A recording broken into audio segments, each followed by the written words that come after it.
Winnie.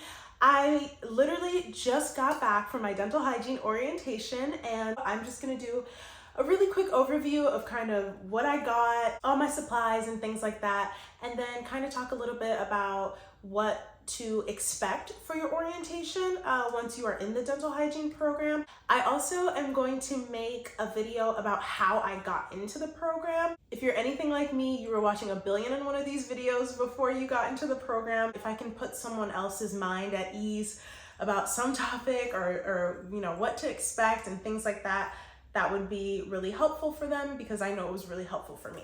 So yeah, let's get into it. I'm gonna show you guys what I got at my orientation and talk a little bit about how orientation went and maybe help you guys figure out what you can expect at your orientation. Of course, every school is different, but there are some things that are pretty similar. So the first thing that I got is this. This is the This is the sphygmomanometer, which is the blood pressure cuff. So this comes with the blood pressure cuff and the stethoscope. This right here, very exciting, is our uniform. So we got 2 protective goggles, one for us and one for the patient. So they were $10, just regular protective goggles. And then we got our uniform. So our uniform is this teal green color, and then we have white jackets and we wear white sneakers. So super cute. I can't wait. I hope you guys can see that, and you can see my name is embroidered. And then of course the pants, these are just regular scrub pants. I'm not even gonna open it.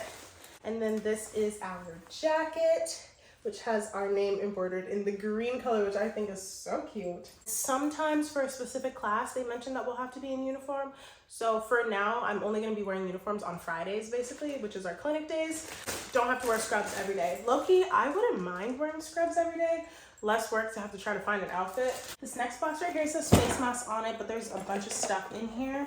I'll start with this, which is the Typodont. Comes with a little screwdriver. She's beautiful. Wow. I'm literally ecstatic. These are some gloves, maybe for cleaning, especially when using like harsh chemicals. And then some bib clips, just regular old bib clips.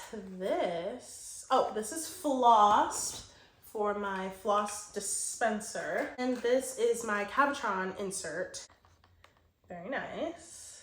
And then this thing, I have no idea what this is. Orquix dispenser. Oh, lidocaine and prilocaine periodontal gel. Okay, it looks like it's a dispenser to dispense numbing gel. I've never heard of this before, but it looks really cool and I can't wait to use it. First face mask, I've got like 5 boxes of these in here. Let me know in the comments, guys, what kind of videos you guys want to see, because I'm of course going to do what I've seen most of the other dental hygiene students and dental hygienists on here do, because those were really helpful to me. But I also want to, you know, find some new fun types of videos to make. We got this box and it has our isolation gowns in them, just the gowns that we wear. You guys have seen these before. They're just like the blue gowns that we wear as our PPE. And then I got 3 boxes of these nitrile gloves. They're just regular gloves, size small. And this box, I was not supposed to open this box because the company, which is Hugh Frady, that sends us this, will replace things if they are defective, as long as the items have not been opened. She showed us this small white box, and I thought it was that box that we weren't supposed to open. I asked her too at the end, I was like, just to confirm, are we not supposed to open the box, or there's a box in there that we're not supposed to open? But now that I've opened this and I looked, it's all the instruments And so I don't think I was supposed to open this box at all. And whoops. I will do a separate video, I promise, showing you guys all my instruments. I think that would be a fun one. So I am not going to go through this box just in case we end up having to return anything. I don't want to have rummage through it. So I opened it and I looked with my eyes and I saw that everything's kind of just loose in here, and I don't think I was supposed to open this at all, so I won't be able to show you guys my instruments on this video. And then one last thing that I wanted to show you guys is this big old tackle box that we had to purchase on our own. I just got mine from Home Depot, and it's just a regular like fishing tackle box, literally. And this is how we keep our instruments and all of our supplies in the locker room at school. So everyone had to purchase one of those, and then you get a little slot, a little cubby to put your tackle box in. So now that I've shown you guys pretty much all the supplies, I wanted to talk you guys through my orientation so that you can know what to expect, how it kind of went for me, and kind of have an idea of what a dental hygiene school orientation looks like. My program split up orientation into 2 days. So today is August 19th, and today was our second orientation. Our first orientation was back at the beginning of summer on June 6th. So about 2 months apart. So at our first orientation, we put in the order for our uniforms and our jacket. And then we received the papers for us to put in the orders on our own when we got home for our instruments, our gloves, and everything else. So now today at the second orientation, we were able to receive all of our items before school started. We came into orientation, we didn't have to bring anything. There will always be papers for you to sign, things, you know, a sign-in sheet, agreements, all that stuff. You should always bring something to write with and something to write on so you can take notes. So we got to meet every person who's involved in the program. So the program director, all of our professors, all the doctors, and some of the students from the year ahead of us and the year that just graduated. Really good idea to bring something to write in so you can take notes, ask questions, and really get a feel for what to expect when your program starts. So that was that. When we walked in, there was like a stack of papers on our desk. It was in this huge envelope, and we got our student handbook.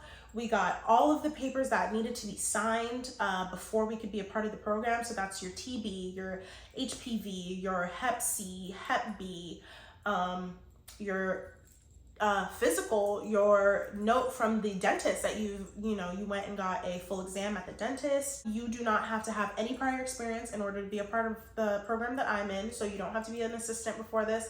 I previously worked as a dental assistant before this, but it's not a requirement for the program that I'm in. Our program director had a PowerPoint that went through basically what the next 2 years is going to look like for us, starting from day one all the way to graduation. One of the things that really stuck out to me was talking about the support system and kind of where there can be a disconnect sometimes between students and their support system, and how no one really understands how rigorous these courses are unless they're in the program themselves. So I really do like that they were able to talk about that, and we were able to hear the insight of the program director, of the professors, the doctors, the students that are ahead of us, the students that just graduated, and really get a whole bunch of different perspectives on how to have a good work-life balance, how to communicate your needs with your spouse, with your family, with your friends, kind of explain to them like, my life is going to be a little bit different while I'm in this program. So I really like that they touched base on that with us, so we were able to go home and communicate that to our support system. Another thing that I really love that they talked about was they kind of gave us a rundown on what we can expect to be paying for the next 2 years. So there are different fees that will be coming up throughout the 2 years, and as you guys probably know, and if you don't know and you're just getting into this, dental hygiene school can be very expensive. So I really like that they gave us a sheet that just had the full 2 years laid out in terms of pricing and what we can expect to pay around what time. They don't, some of the things that people don't realize are all the the fees that you have to pay before the program even starts, because there are fees like for the instruments and for the things that I just showed you guys at the beginning of this video that have to be paid for before, way in advance. I watched someone else's video, I can't remember exactly who it was, but they had mentioned like that they would recommend for you to have about $5,000 saved before, you know, applying or trying to get into this program. You should have around $5,000 saved to be ready to pay those fees that occur before school even starts. And I 1000% agree with that. I think 5,000 is a good number for you to be able to, you know, purchase the instruments and the gloves and all these things that I just show you before the program even starts. No hidden fees. They let us know, you know, right off the bat, this is when you could expect to be paying for graduation, when you can expect to be paying for, you know, board exams and all those things, so that we can, you know, just be prepared for that. And then of course, we all got to know each other a little bit. We all introduced ourselves. That was really fun. My class is very small. There's only 18 of us. My school only accepts 18 students into their program every single year. So happy that I was one of the lucky 18 that got chosen. I will make another video going more in depth on how I got into the program. And in that video, I'll talk more about GPA, prerequisites, and all those things to help the people that I know that are watching a million of these videos and want to know, like, how do I get into this program? And then we took a learning styles quiz. And I really wanted to mention that because I'm realizing for myself that that's something that I really want to focus on, and really figuring out how to use that to my advantage, because one of the things that everyone keeps mentioning that I am very much noting in my head is that what you did for your prerequisite classes is more than likely going to be different from what you have to do for the actual dental hygiene classes. Our board exam is going to be everything from day 1 to the end of year 2. So I can't have that same mindset where, you know, okay, I got this, I passed my exam, and then I just forget about it. I have to continue to build on that knowledge and not forget the previous knowledge. So I'm really happy that we were able to take that learning styles quiz and put our heads in the right space to be ready for the workload that will be coming at us. So overall, I feel really excited. I'm really happy to be here. Like I said, I worked as a dental assistant before deciding to go back to school, and I loved assisting. I love the dental office. I love the environment, but my entire 3 years working as an assistant, I was always really drawn towards the hygienist. Anytime I would talk to a hygienist or observe a hygienist or see a hygienist, I would think to myself, I want to be that. I want to do that job. And I just feel really happy and really blessed to be able to be here in this position and starting class in literally 6 days. And I cannot wait to look back on this video and, you know, the other videos from the beginning and just think like, wow, she was so young. I am so excited to go on this journey, and there's a lot of fun things coming. So yeah, thank you guys for watching. Bye.